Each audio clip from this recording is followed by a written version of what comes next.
We've got one more question that has come in that we're going to go ahead and tackle head on. We're tackling some really difficult questions. I'm very grateful that these are coming in.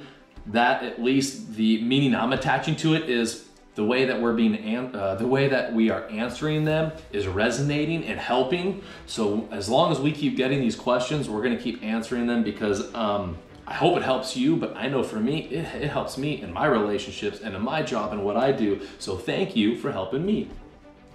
Question's very to the point, very simple. I am in the process of a separation, but I feel so alone.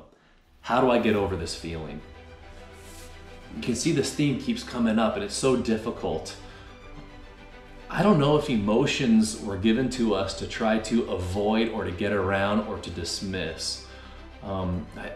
Man, it's difficult, but I believe that emotions were given to us to really get to benefit the human experience.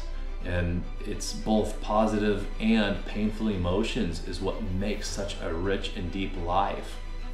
Now, as I'm on the other side of trials within my life, it's always easier to look back at the gap from where I was and where I am now and how the tough stuff in my life actually developed me and made me to who I am today. But when I'm in the middle of it, looking forward, it's way too big of a gap, and looking back, it's really difficult. And so when I'm in the middle of it, I guess what it is having that faith that every obstacle or issue in the past that has been so difficult to deal with, I've made it through and I've grown from it, and my life some way, somehow has become enriched, but I can't recognize that until after.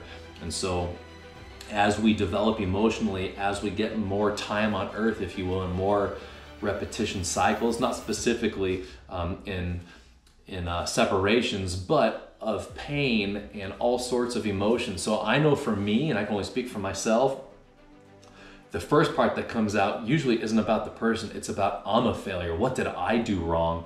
And I blame myself, and the toxic shame and guilt come in, and it's so difficult because that's what really seems to hold me down. And as I process that, then I get to the anger, which is the secondary emotion of how dare you, and all the projection and judgment. Then I'm able to rationally get down to the primary emotions of saying, I'm hurt. Really, that's what it comes down to, is I feel lonely and I'm hurt.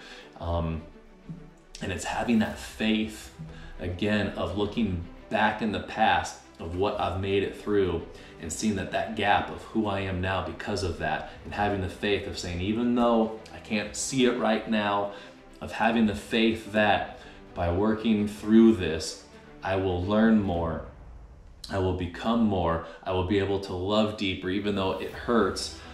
That's the part that keeps resonating with me. And again, that only comes afterwards. So how do I get over the feeling? It's time. I wish there was a magic formula where you could like fast forward through the pain. But knowing what I do now, as weird as it sounds, I wouldn't fast forward through the pain, because that's the part that, by feeling it, really is part of the human experience.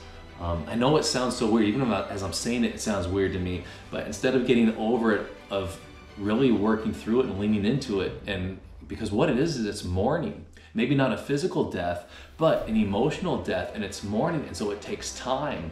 One of the ways, it's the only way that I'm aware of how to expedite the process is when we mourn with other people. I believe, gosh, what was I reading? I think it was by John Townsend and Henry Cloud, and they were saying that they saw some scientific evidence that said that when we mourn or grieve with other people, it cuts the process in half. And so if you're looking to expedite the process by having a group or loved ones or even in therapy with other people and allowing myself free of judgment, because that's the part that for me kept coming in. The unconscious would just keep throwing these thoughts up of I'm worthless, I'm not lovable, I'm not good enough, and of just allowing those to pass and just to sit there in the emotion really helped. So I'm so sorry to hear that you're in the process of the separation. I know from my experience how alone an individual feels, and so that would be my advice to you, is to allow yourself to surround yourself with people that have either been through it or that you feel safe with, and to allow yourself to mourn of what that looks like, knowing that somewhere on the other side, you're gonna be able to learn so much from this process, but this is part of that human experience. And again, I know for me, when I understand, well, this is part of the human experience, it makes it more tolerable, but also kind of gives this weird comfort, if you will, even knowing that it's uncomfortable. Talk about a paradox, I know, but I'm really hoping that at least gives you some food for thought and will resonate with you some of you're not alone, and understanding that when I surround myself with people, it helps speed up the process, but also of knowing I don't have to get over this feeling. I can sit in it and just grieve and just cry when you feel like crying.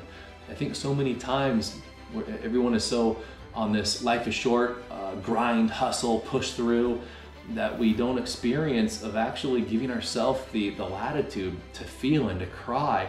Crying is actually, it's like surgery, if you will. It's difficult to go through, it's painful, but afterwards, just how relieved we feel, even if it's just for that temporary moment, how amazing it feels to be able to just purge these feelings. And it's kind of like a cleansing, and it happens again and again and again. So I'm hoping this finds you in a place. I know I'm coming from a place of love, sending love your way. So sorry to hear that you're going through this, and we're here to help you and support you, and we're grieving with you.